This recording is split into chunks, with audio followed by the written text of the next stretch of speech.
मेरे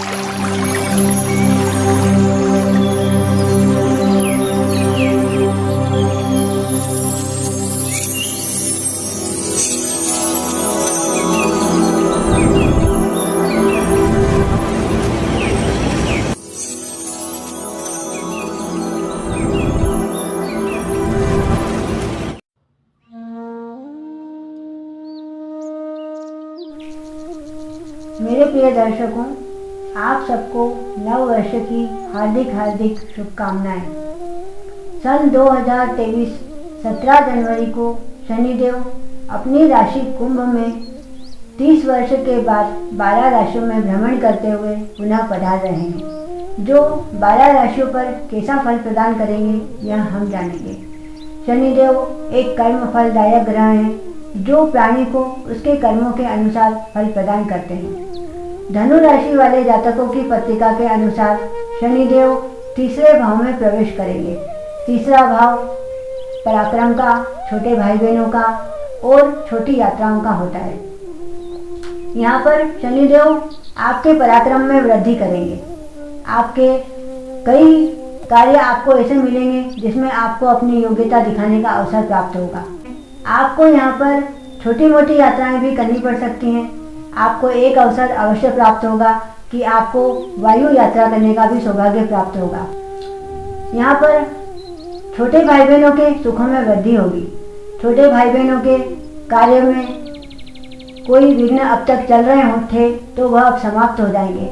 यदि आपके छोटे भाई बहनों के विवाह में कोई बाधा आ रही होगी तो वह भी अब समाप्त हो जाएगी। आपके छोटे भाई बहनों के विवाह निर्विघ्न संपन्न हो जाएंगे। शनिदेव की तीसरी दृष्टि आपके 5वें भाव पर पड़ेगी। 5वां भाव संतान का, विद्या का, बुद्धि का, प्रेम का और ज्ञान का होता है। यहाँ पर आपकी संतान के द्वारा आपको कोई कष्ट पहुँच सकता है या संतान को कोई कष्ट हो सकता है। सो आप अपनी संतान का ध्यान रखिए और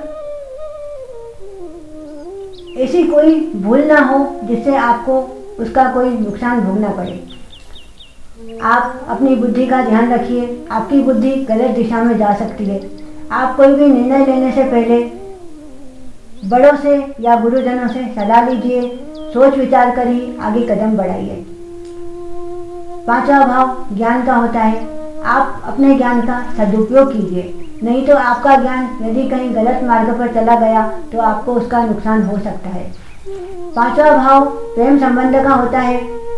आप प्रेम में यदि कदम बढ़ाएं तो ध्यान रखकर बढ़ाएं, नहीं तो आपको धोखा हो सकता है। आपके प्रेम संबंध समाप्त भी हो सकते हैं। 5वां भाव इष्ट का होता है। यहाँ पर आपका मन भगवान के प्रति कम हो सकता है। यदि आपके जीवन में कष्ट आए तो आपका मन भटक सकता है। तो आप अपने इष्ट पर विश्वास बनाकर रखिए, आपके कष्ट अवश्य दूर होंगे। शनिदेव की सप्तम दृष्टि आपके 9वें भाव पर पड़ेगी। 9वां भाव भाग्य का होता है, पिता का होता है। शनिदेव यहाँ पर आपके भाग्य में वृद्धि अवश्य करेंगे, किंतु आपके पिता को कोई कष्ट हो सकता है।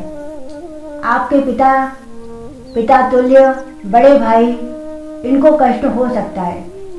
यहाँ पर शनिदेव आपकी धार्मिक यात्राएं भी करवाएंगे, किंतु धार्मिक यात्राओं में आपको कष्ट हो सकता है। आप उसके लिए थोड़ी सावधानी रखिए। अपने धर्म पर विश्वास रखिए, धर्म पर टिके रहिए, भगवान पर विश्वास रखिए।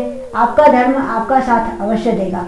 यदि आपके जीवन में कोई कष्ट आएंगे भी तो वह जल्द ही समाप्त हो जाएंगे। शनिदेव की 10वीं दृष्टि 12वें भाव पर पड़ेगी। 12वां भाव व्यय का होता है, विदेश यात्रा का होता है, जेल यात्रा का होता है, हॉस्पिटल का होता है। यहाँ पर शनिदेव की दृष्टि आपके व्यर्थ के खर्चे समाप्त कर देगी। यदि आपके हॉस्पिटल के खर्चे बढ़े हुए हैं, बीमारियों में खर्च लग रहा है, तो वह खर्च अब समाप्त हो जाएगा, क्योंकि आपके घर में जो बीमारियां हैं वह समाप्त हो जाएंगी। आपका किसी से कोई व्यर्थ विवाद नहीं होगा, तो आपको पुलिस थाने का भी चक्कर नहीं काटना पड़ेगा। आपको हॉस्पिटल भी नहीं जाना पड़ेगा।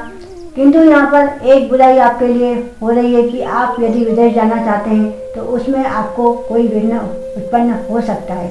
सो आप अभी 2.5 साल अपनी विदेश यात्रा टाल सकते हैं तो अवश्य टाल दीजिए। शनिदेव आप पर कृपा बरसाएं। शनिदेव की कृपा पाने के लिए और उनके कष्टों से बचने के लिए आप दुर्गा चालीसा का पाठ अवश्य कीजिए।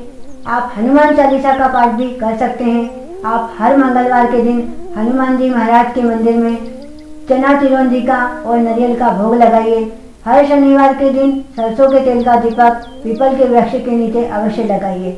आपको शनिदेव की कृपा प्राप्त होगी, हनुमान जी और माता जी की कृपा प्राप्त होगी। आपका नववर्ष मंगलमय हो।